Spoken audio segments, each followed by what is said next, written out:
Hello everyone, welcome to the Lala family. सबसे पहले तो सभी लोगों को Radhe Radhe and hope you all are doing well. तो आज है हमारा एपिसोड नंबर 2 कि व्हाट इज़ प्रोग्रामिंग। तो कोई भी आपसे पूछ सकता है यार कि आजकल क्या कर रहा है, लॉकडाउन चल रहा है तो कुछ सीख रहा है या क्या कर रहा है, तो आप उसे बताते हो यार हाँ मैं प्रोग्रामिंग सीख रहा हूँ। तो एक ट्रिवियल सा क्वेश्चन है जो उसके दिमाग में आ सकता है कि यार व्हाट इज़ प्रोग्रामिंग। अगर तू प्रोग्रामिंग सीख रहा है तो मुझे भी बता यार क्या प्रोग्रामिंग होता क्या है। तो अगर मैं बहुत इजी से इजी मतलब लैंग्वेज में बताऊं तो प्रोग्रामिंग बेसिकली एक सेट ऑफ इंस्ट्रक्शंस देना, उसके कॉरस्पॉन्डिंग हम कोई एक्शन करेंगे और उस एक्शन की वजह से एक रिस्पॉन्स मिलेगा हमें। तो इसको एक एग्जांपल से समझाता हूँ। फॉर इंस्टेंस मेरी मम्मी मुझे कहती है यार कि 6:30 बजे उठ जा लाला और पानी भर दे। तो उन्होंने मुझे कुछ इंस्ट्रक्शंस दिए हैं, उस इंस्ट्रक्शंस के ऊपर मैं कुछ एक्शंस कर रहा हूँ जो कि बॉटल्स भर रहा हूँ और एक रिस्पांस मिल रहा है कि बाद में हम पानी पी सकते हैं। सिमिलरली वो मुझे कहती है नीचे जा कुछ सामान ले आ। तो ये भी एक तरीके का एक, तो कुछ हमने सेट ऑफ इंस्ट्रक्शंस दिए और उसके कॉरस्पॉन्डिंग हमने कुछ टास्क किया। ऐसे ही अगर हम कंप्यूटर से कुछ काम कराना चाहते हैं कि यार मैंने कुछ इंस्ट्रक्शंस दी और उसके कॉरस्पॉन्डिंग वो एक टास्क करे।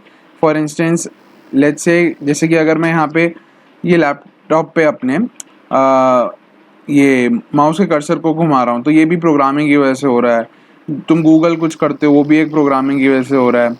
मतलब ऑलमोस्ट मोबाइल पे भी तुम जो कुछ भी करते हो वो भी प्रोग्रामिंग की वजह से हो रहा है। तो सब कुछ ऑलमोस्ट प्रोग्रामिंग की वजह से ही हो रहा है। अब आगे बात करते हैं कि यार एक एग्जांपल छोटा सा तुम्हें मैं और देना चाहूँगा अलार्म का। तो तुम्हारे फ़ोन में अलार्म ऐप होगी, तो जब भी कोई चीज़ ऐसी आती है जो कि कोडिंग से रिलेटेड या फिर कोई भी ऐप है तो एक ना लॉजिक दिमाग में लगाया करो। जैसे अलार्म ऐप है, तुम अलार्म सेट करते हो, अलार्म ऐप खोलते हो और एक पर्टिकुलर टाइम के स्पेसिफाई करके अलार्म सेट करते हो। उस जैसे ही तुम अलार्म सेट करते हो तुम्हें दो रिस्पॉन्स मिलते हैं, एक उस टाइम पे मिलता है और एक उस पर्टिकुलर टाइम पे। लेट से मैंने 4 बजे अलार्म लगाया, 8:45 का। तो जैसे ही मैंने 8:45 का अलार्म लगाया तो वो करंट टाइम से 8:45 वाला माइनस करके मुझे बता देगा कि 4 घंटे 45 मिनट बाद दूसरा अलार्म बजने वाला है। सिमिलरली एक तो ये पॉपअप आएगा कि the alarm will ring after 4 hours 45 minutes। दूसरा पॉपअप क्या आएगा? दूसरा पॉपअप तब आएगा जब 8:45 हो जाएंगे, तो वो तुम्हारे करंट सिस्टम के टाइम से मैच करेगा कि ये वाला टाइम इसने डाला था, उस रिंगटोन को बजाएगा जो रिंगटोन तुमने स्पेसिफाई कर रखी है।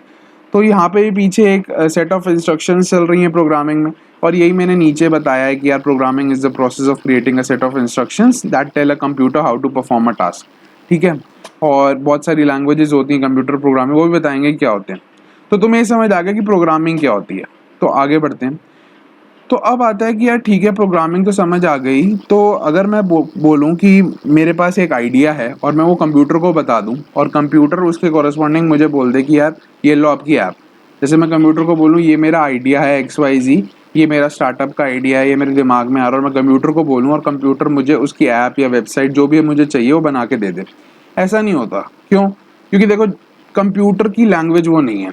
अब मैं तुमसे बात कर रहा हूँ, तुम मेरी लैंग्वेज समझ रहे हो, मैं हिंदी बोल रहा हूँ, हिंदी इंग्लिश में मिक्स्ड बोल रहा हूँ, इंग्लिश बोल रहा हूँ अगर बोला जाए तो तुम मेरी भाषा को समझ पा रहे हो।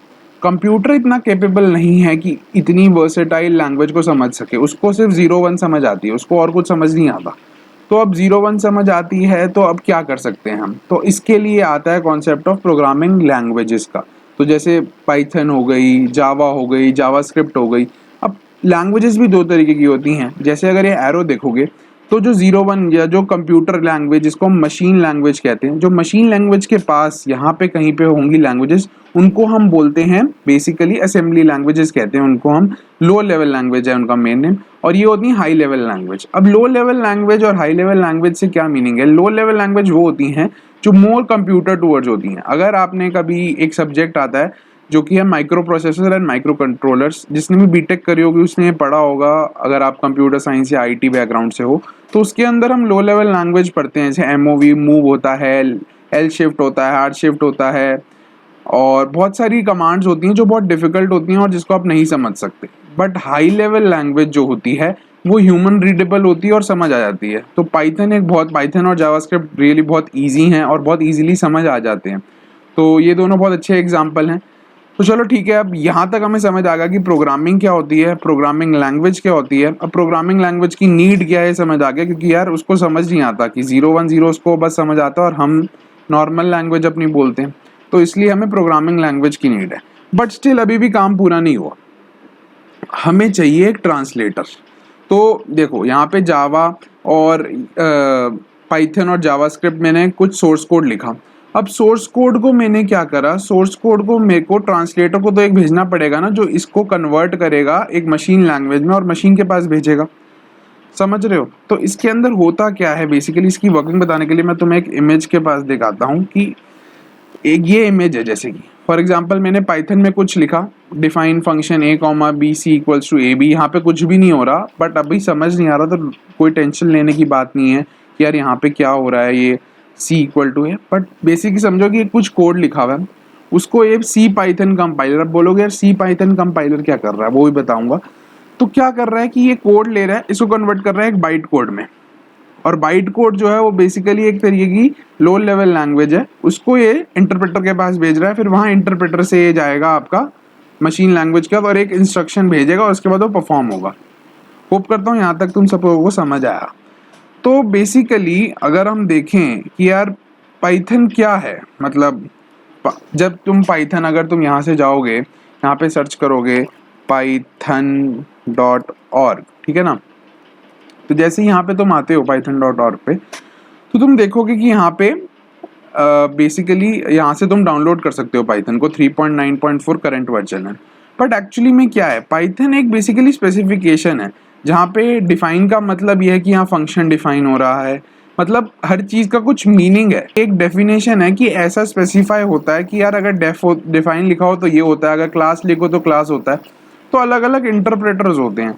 जैसे कि अगर तुम जब ये वाली फाइल डाउनलोड करोगे ना, अपनी ये वाली फाइल डाउनलोड जब भी करोगे, तो तुम एक्चुअली में ये डाउनलोड कर रहे हो सी पाइथन। अब सी पाइथन क्या होता है, पाइथन बेसिकली सी में लिखी गई है।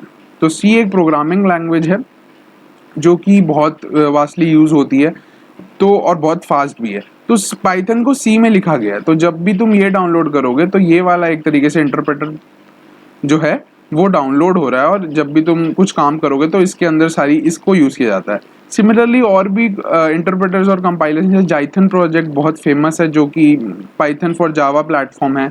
एक पाईपाई भी है जो पाइथन में ही लिखा गया है, ऑल्टरनेटिव इम्प्लीमेंटेशंस ऑफ पाइथन। एक आयरन पाइथन .NET भी है जो .NET डेवलपर्स के लिए लिखा गया है। तो मेरी बात समझ रहे हो कि बहुत डिफरेंट इंटरप्रेटर्स और कंपाइलर्स भी यूज़ होते हैं लैंग्वेजेस के लिए। But for the time being हमारा मेन मोटिव ये था कि तुमको ये समझ आना चाहिए कि हमने बेसिकली एक ट्रांसलेटर की ज़रूरत होती है। यहाँ पे तुम्हें ये समझ आ गया होगा कि हमें प्रोग्रामिंग क्यों चाहिए, व्हाट इज़ प्रोग्रामिंग। फिर उसके बाद प्रोग्रामिंग लैंग्वेज क्यों चाहिए, प्रोग्रामिंग लैंग्वेज में पीछे हो क्या रहा है बैकएंड के अंदर, कि यार जावा, पाइथन, जावास्क्रिप्ट, और हमें ट्रांसलेटर बेसिकली ना इंटरप्रेटर और कंपाइलर दो चीज़ें होती हैं। वो इतना डीप में मैं जाना नहीं चाहूँगा, बट स्टिल अगर तुम्हें चाहिए तो मैं बना दूंगा उसके ऊपर वीडियो। ये बहुत बेसिक्स है, बट मैंने एक इसका ब्रीफ सा ओवरव्यू दिया कि हो क्या रहा है पीछे, कि जिससे कि अगर हम आगे बढ़े ना तो तुम्हें थोड़ा बहुत समझ आए, तुम्हारे को ये समझ आए कि पीछे चीज़ें कैसे चल रही हैं, और थोड़ा क्लियर रहे व्यू।